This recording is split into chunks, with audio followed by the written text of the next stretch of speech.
15 seconds doesn't sound that long until you have to wait 15 seconds, right? Some commercials are that long.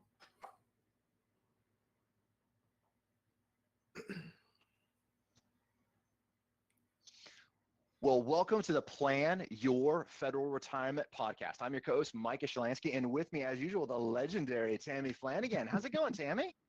Hey, Micah. Well, it's really good to be back, and I'm glad we're doing this live today, so we might get to interact with some of our listeners, which is really exciting.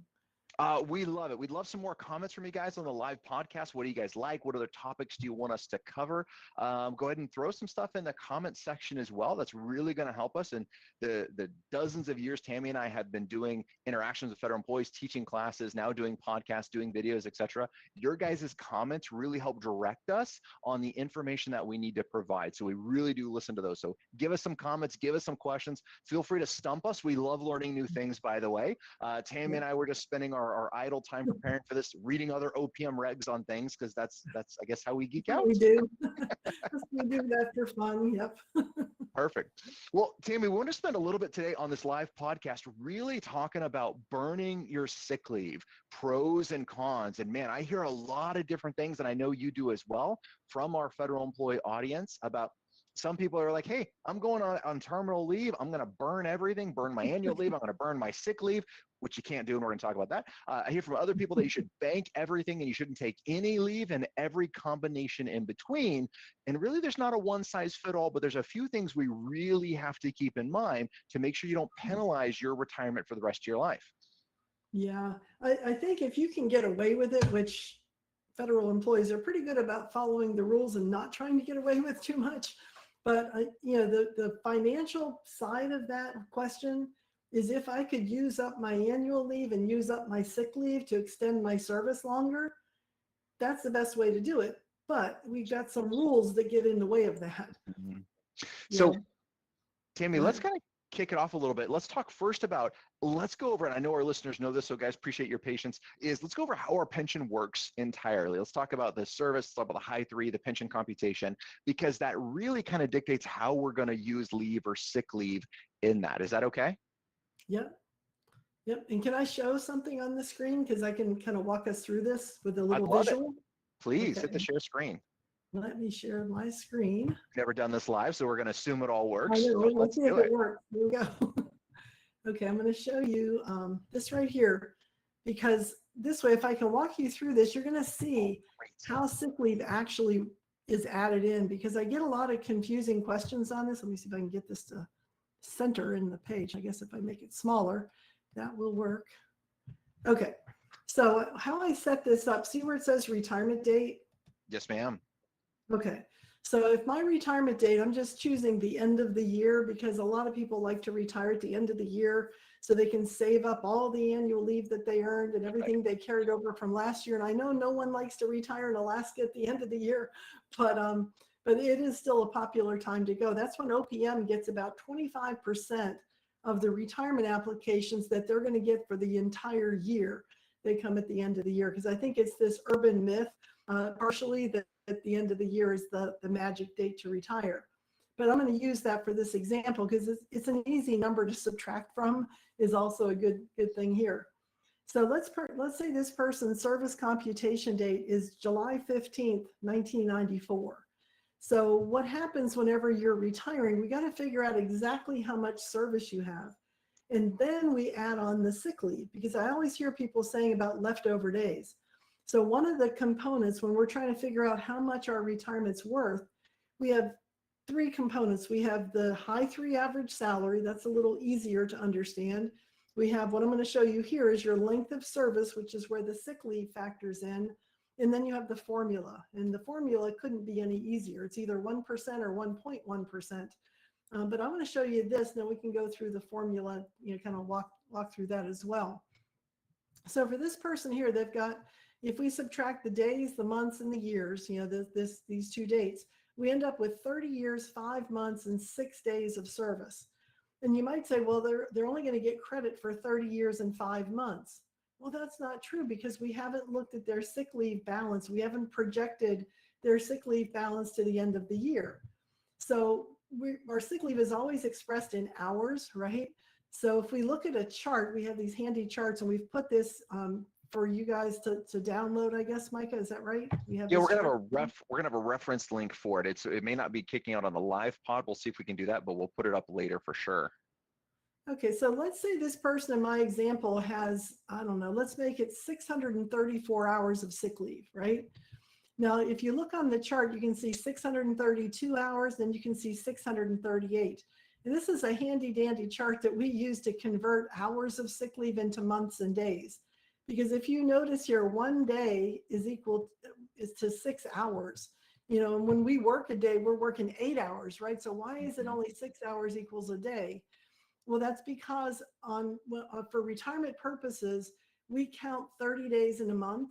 But when you work your federal job, you're working on average about 22 days a month. So what this chart is doing is taking out the weekends and holidays or adding them back in. That's why it's not an Gotcha. 8-hour per day conversion, right? Okay, so what did I say? How much sick leave do we have? 634 hours. All right, so 632, 638, 634 is not on the chart. So when that happens, when your hours fall in between two numbers on the chart, you're going to go to the higher number. So 638, which would be 20 days. And if we go up to the months, that's 3 months and 20 days.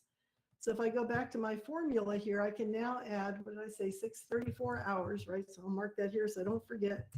634 hours, that's 3 months and 20 days. And look at this, I've got a problem, don't I, Micah? Just a little bit, yeah. Just a little bit here. So I end up with 30 years, 8 months, and 26 days left over. So close, but not enough. Yeah, so can I round that up to another month since it's so close? I like that option, but I don't think OPM's going to agree with that. They're going to go, no, you're going to lose those 26 days. That's right. It's not going to work. So, you know, a couple of things I could consider doing. I may not want to do this. One of the things I could consider doing would be to work a few more months so that I accrue more sick leave. So when I retire at the end of the month, I'm adding another 4 days onto that sick leave. But, you know, hey, I've already worked 30 years. I don't really want to stay till June. I want to retire at the end of this year. So that may not work. So another thing people will do is they'll look at this and they'll say, oh, gee whiz, I don't want to give up or, you know, lose that sick leave credit. So what they'll do is they'll go back to that chart. And if we go down the left-hand column of the chart and we find 26 days, here we go right here, 26 days. To the right of 26 days is 151 hours. Well, how many weeks is that, Mike? Almost 4 weeks? 4 weeks-ish. Yeah. Yeah, so I may not get away with taking that much sick leave, but I do know that if I have a valid reason to use my sick leave, it's not going to hurt anything, is it? Because I have a lot of unused sick leave here that's not going to count for anything. That's really going to be lost, those 26 days. But don't take a whole month off, because if you do, you're going to lose that 8 months of service. So keep it at the 26 days, which is equivalent to, as I said here, 151 hours. So that's like less than 2 pay periods. And Tammy, I think what I would be thinking about this too, where I think clients or sometimes federal employees make mistakes, is they want to get this down to a 0 number, right? And I know you mentioned that before. I just want to pull on that thread a little bit more. They want to say, hey, Mike, I want to retire at 30 years, 8 months, and 0 days left over. I don't want to leave the government any of my money. Well, that kind of makes sense in concept, but you're risking a whole lot right here. And one of the things you might simply be risking is the different ways the computers calculate the days, months, and sick leave hours. And we've seen computers see different things where you might lose or gain a couple of days. So if you burn all of your sick leave days, let's say you had 1 left over in this calculation, OPM does the math, not you, and they come out with, you know what, you didn't actually have 26 days. You only had 24 days, but you burned 25. What does that mean? You're now in a deficit. Now you've lost an entire month, because now you're going to have 30 years, 7 months, and 29 days, and you've gone the wrong direction. So I advise extreme caution about trying to burn all of this leave and trying to game it a little too much. Right, but look what I'm doing here, Micah. What I'm doing is changing my retirement date to January 11th, 2025. Now, for most federal employees, that's still within the 2024 leave year. Now, you and I both know, Micah, if I make my retirement effective January 11th, I'm not going to get paid any retirement benefit for the month of January. My retirement's not going to start till February. However, If I'm somebody with not a whole lot of service, maybe this person wouldn't want to do this because they've got over 30 years. But if I have 15 years or 20 years and I'm in my 60s, I may go ahead and wait till January 11th, because then when I'm subtracting this out, what's 5 from 12 is 7, and then 1 from 3 is 2. So I've got 27 days of service now. Now when I add on the sick leave, I've got 47 days, and that's the same as 1 month and 17 days. So I've got my leftover sick leave down a little bit lower. So sometimes if you work with your retirement specialist, if you have a retirement specialist that you trust to work with, they can do these calculations for you, and they can help you decide, if this is a good idea or not. If this is something you might want to consider doing, is to change that date, and how long would you have to work to make that another month. But really, Micah, the bottom line is this, right? If our high 3 salary is $100,000, let's make it that to make it easy to multiply by. And I've got, 30 years versus, let's say just 1 month of service, 1/12 of a year. What is that really worth, right? So $100,000 times, if I'm over 62, that would be at the 1.1% number, calculation factor, divided by 12. That 1 month of service is worth about $92 a year. And that works out to be $7.60 a month. So is it really going to make that much difference if I gain or lose 1 month of sick leave? Kind of the No. bottom line on this. Yeah, that's the big thing, right? Is be careful about what we're gaming and what we're going to risk here, right? And so the math isn't quite straight one for one. And then we have some rules with kind of burning our sick leave too, right? I think one of the misconceptions that Tammy sometimes comes out, especially from my military retirees or people with prior military service, is they come in, they're like, hey, in the military, I would just go on terminal leave. I would just go burn all my annual leave or all my sick leave would all just be burned, and I'd have a fixed retirement date. And if I had 3 months of leave, basically 3 months before I'd separate, I would just burn all that. I could go get a second job, I could get pay, and all those things would happen. And that's true under the military set, uniform service. But in the civilian world, we don't have that same thing. There's no such thing as terminal leave. In fact, it's explicitly forbidden to go on terminal leave, right? Right. Well, you mentioned 2 types of leave, Mike. You mentioned sick leave and annual leave. Mm-hmm. Right. So annual leave, let's put that aside for a minute. Let's talk about what you said about burning up my sick leave. Sure. If you told me that you're retiring for health reasons, that you really can't come to work because you're physically ill or you've had an accident that's preventing you from coming to work, you most certainly can burn up your sick leave. And I would recommend that you do. Stay on the payroll as long as possible because you have a reason to use that sick leave.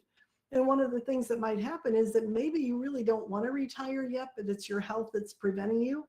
So during that time you're using up the sick leave, you could recover. Maybe you could continue working a couple of more years if you feel well enough and you've recovered. So sick leave, if you have a reason to use it, certainly you can use it. An employee is eligible to use entire amount of sick leave. I had an employee one time, he was 53 years old. He was going to retire under civil service when he was 55. And he was diagnosed with terminal cancer. So, that diagnosis is one we never want to hear. So he came to me and he said, should I just go ahead and file for disability retirement? And I said to him, I said, no. I says, look at this balance. You've got over a year's worth of sick leave. You've been healthy up to this point, fortunately. So I said, you just go on sick leave. And when you feel well enough, you come to work. And when you're not well enough, you use that sick leave. He says, can I do that? Can I really take sick leave like that? I'm like, absolutely. Absolutely. You're right. That's why you saved it in case you got sick. And so that's what he did. And while he was using the sick leave, he was earning more. And he stayed on the payroll. Unfortunately, he did pass away about 7 months later. But by doing that benefited his widow by extending the service that her survivor benefit was based on. It made her value of the life insurance he had provided for her more generous. So it was definitely worth doing that. But you can't just fully healthy go into your supervisor and say, hey, I'm going to be on sick leave for a year. I'll see you later, and then I'll bring in my application next year. That's not going to fly in most agencies. And Tammy, I think with that one too, right? Not only did it help the survivor, it helped them while the 7 months he was alive, because going out on sick leave in that case and using that, I'm going to call it as a short-term disability policy, because that's how I view it from the financial planning side, is especially when you have Absolutely. a career, you should have enough sick leave that if something happens, you can keep that cash flow coming in. So he was able to maintain his cash flow for his household for that 7 months until he passed. If he would have gone out on a disability retirement, he would be getting less than his paycheck is going to be. Absolutely. That's what I tell, if anyone's listening who is mid-career, early career, do not use your sick leave unless you have to use it, because it Yes. Wrote that up. absolutely is your short-term disability insurance. Yeah. I don't say save your sick leave because you might get credit for retirement. You just saw that it's worth about $7 a month, even with a pretty decent high 3. But it is worth gold if you're sick, because nothing worse than having to come to work when you're not really ready to recover yet. You're not fully recovered and you have to struggle through the day because you don't have any sick leave and you're facing leave without pay, Yeah. or disability if you even qualify, because a disability is only available if you're going to be out of work for a year or permanently. So Yeah. yeah, sick leave is really valuable in terms of being short-term disability protection. That's really its purpose. And then let's say that you didn't need it, right? You grew that, which is great. You had that short-term, I'm going to call it, it's not really, but short-term disability, right? You had your sick leave there to protect you, which is fantastic. But you didn't need it. And now you're in the stage that you have this sick leave left over. Tammy, again, I want to pull on that thread that you said. If there's ever a possibility to extend your retirement date by using up some of your leave, whether annual or sick, we can talk about them differently. That's a great option. So whether it's FMLA, I've seen clients use it in that case as well, taking care of a loved one that has a medical thing and says, Mike, I'm going to retire. It's kind of the same question. She had almost a year of sick leave. I was like, don't retire. Just go on there. Let's start using that sick leave as much as we can. And when it comes to a point we can't use that anymore, now we can have a conversation about retiring and filling in retirement paperwork. So there's more creative options that's still within the rules, right? We're not saying go around the rules. We're not saying lie or do anything else, but there's lots of things that you can do inside of those rules to potentially use some of that sick leave while you're working to extend that retirement date. And it's more beneficial for you. Yeah, because how many times have you heard somebody say, I'm retiring because my parents are older, they need me to take them to the doctors, they need me to be there as a caregiver. Those are valid reasons for FMLA, the Family Medical and Leave Act. So yeah, take advantage of those things, and that might allow you to stay on the payroll longer, contribute to the TSP longer, and extend your retirement benefit. But then it comes to annual leave, right? So we've got 300 hours of annual leave, and I always get the question, as you do as well, why don't I just go on annual leave until it's gone? And while I'm on annual leave, I'm going to earn more leave, so it's going to last even longer. Which is a great idea. I love that idea. You can put money in the thrift. You're going to have more Social Security benefit, by virtue of those wages. The problem is we got to go back to 1945, because in 1945 there was a Comptroller General's decision that still holds today that says if you went into your supervisor saying, hey, I'm going to just use up my leave, and when it's all gone, I'm going to bring in my retirement application. We do call that terminal leave, but we don't have such a thing in the federal civilian government. So your supervisor could very clearly deny you that leave. Now, that's not to say you can't take a day here and a day there, a couple of weeks, vacation to get you through to retirement, that's fine. But just to go in and say, hey, I'm going to use up this leave, and when it's gone, make my retirement effective, that generally won't fly. I'll never say never or always in this business, but generally that would not fly. Yeah, that's not the common practice. That's not what we see happening. So it's something to be careful of. And then Tammy, again, I like what you said. Sometimes there's conversations we have with clients that they're eligible to retire now. Their agency would like to keep them on to help finish a project or do something else. I'm like, hey, this is a great opportunity to go talk to your supervisor and be like, hey, got to meet me halfway. I'd like some leave without pay, depending if they're in the cash flow situation. I've had clients take leave without pay and a combination of leave. And what happens is they can stay on with the agency in order to help get something done, but they're taking a little bit more free time now. So there's a little bit of wiggle room between these. It's not just all an all or nothing kind of thing. Yeah. It also could be a situation where you could come back as a reemployed annuitant if the agency needs you to finish a project, or there's some reason to keep you in particular on the payroll.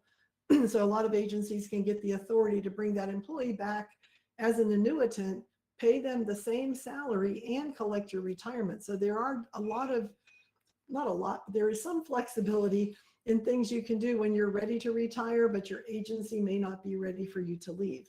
So definitely discuss these things with your supervisor. If you have a retirement specialist, you can talk these things over with them because they've got the rule book, they got the playbook that they can tell you what you can and what you cannot do.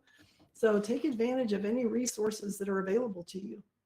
I like it. Now, Tammy, how does the annual leave get cashed out? Right. So, you're going to retire, let's say 12/31 as your retirement date. You went over with 300 hours. That's going to be cashed out. What does that look like? Yeah, so initially, I get questions about this all the time. So you got your 300 hours to leave, and let's say we'll just use the 100,000 as my pay rate. So at the time I retire, my salary is 100,000 a year. I got to divide that by 2,087 hours. Why? Because 2,087 hours is how many work hours are in a year. So that means that $100,000 annual pay rate comes out to about $48 an hour. So I got my 300 hours of annual leave times $48 an hour. That's a check, $14,400 gross, not net, because what's going to come out of that check? Taxes. That's it. But that's federal tax, state tax, if you have a state tax, Medicare tax, and FICA tax. So look at about maybe 70% of that actually going into your bank account. For some people, higher salary, it's even less. For lower salaried employees, it might be a little closer to 80%. But yeah, you're going to pay all those taxes first. But there's no retirement deducted. You cannot contribute to the TSP out of it. There's no insurance premiums coming out of that. So it is a lump sum payment that is taxable. Now, the other thing that happens at the end of the year, you go into January 12th, and that's when the new leave year starts for most employees. And that's also the date that the new pay increase takes effect if there's a general schedule pay adjustment, which in most years there is. So if your salary went up 5% on January 12th, even though you've already left, that's going to be an increase of $5,000 a year to your salary. So divide that by 2087, and that comes out to about $2.40. So any of that leave that would have went beyond January 12th, if you could have used it up and stayed on the payroll, will be worth another $2.40 an hour more. Nice. Now what happens? Yeah, isn't that nice? So, but what happens is initially, because payroll hasn't updated the system yet to reflect that pay increase when you retire December 31st, they're going to pay it to you at your current pay rate. And I get emails at the end of January saying, you were wrong, they didn't pay me the higher amount. I said, just wait. So once they upgrade and update the payroll system, then you'll get a check for a couple $100 that represents that additional pay at the new rate for those hours that went beyond that date. So it's a little complicated, but it's nice that it is paid at the rate you would have earned if you could have used it up. So they will pay you at that rate. You just won't earn any additional leave. And that's more than fair, right? So that works out pretty well, which I like. A couple of things that come up from that as well, Tammy, is number one, generally, as you point out, a healthy portion is withheld from taxes. And so people come up and they think too much money was withheld from taxes, and potentially that is the case. Most of the time it's not, but that could be. So it's always a good thing whenever you have those big tax withholdings, look at your income for the year with your retirement. How much tax is withheld from your pension? How much was withheld from your last paycheck, right? We always, when clients retire, we always want to get a copy of their last paycheck in February. Why do I want the one in February? In case there was an adjustment, right? If I get that from January, that doesn't work out too well. So I want the February one that shows everything that kind of came in and how much taxes were withheld to make sure you're on track. But Tammy, as you know, that also counts as earned income. So even though I retired last year, because I got a paycheck for this year, it's an earned income. That means I get to contribute again to my Roth account. If my wife is retired, but I had enough income for her and I can make a contribution for both of us into our IRAs or our Roth IRAs account. So it's kind of our last year for going into retirement to make an additional contribution, which can be nice. Yeah, but keep in mind, that's not TSP. But yes, thank you. You have an individual retirement arrangement for sure, and that's certainly a good thing to do with that money. However, you may want to wait a little while to put the money in that IRA because it may take several months before you see money coming from OPM. And even when you do start seeing money coming from OPM, it's going to be a smaller amount than you were expecting in most cases for a couple of months. So use that annual leave check to kind of tide you over while you're waiting. That's a lot of times why people save up their leave, so that they have a little cushion of cash that maybe they didn't have in the bank beforehand. And we just recorded a whole podcast on that, and that's going to drop in a couple of weeks. So make sure you stay tuned for that. It's like the before the retirement, what do you need to do during retirement, right after it kind of goes through what takes place and what does that transition look like. And then we talk about the uh-ohs. The OPM disagrees with your retirement that you think it should be, and what do we do in that case? So a lot of great information is going to be coming out on that too, which is fantastic. That's right. All right, Tammy. Well, this podcast is all about our action items and things that come up. So what's the first action item that we could kind of talk about for our listeners, something they could implement this week? Well, again, understand the purpose of annual leave and sick leave. Sick leave is truly short-term disability protection. Long-term disability protection is retirement. So, save that sick leave if you're younger, if you're mid-career, then start to understand how it works with retirement in mind as you get closer. I love it. And I'm going to say the biggest thing is this is where estimates are really, really helpful, and plan on a cushion with your sick leave. Don't plan on burning it all. Make sure we have that short-term disability, that short-term insurance, which is great mid-career. Then let's start talking about an exit plan with which is the best way to use that sick leave in retirement. Sometimes it's mental health days kind of stretching out our leave a little bit. Sometimes it's other things, but let's make sure we have that plan. That's a good advice. I believe that's perfect. Well, Tammy, I kind of forgot that it was the live. I apologize, but I'm looking over here. We do have a couple of questions. You want to hang out just for a minute? Yeah, let's do it. Perfect. We're just going to grab a couple of these. All right. Someone writes in and says, what if I have 25 years of federal service? I'm 42 and I have a ton of sick leave, but will separate in the next few years for a new career. So I'm assuming they're saying, what happens to my sick leave? Yeah, they're going to lose it. They're going to lose it. The only way you can add sick leave on to a postponed retirement is if you separate when you're at the minimum retirement age, which is 57 for most of our listeners.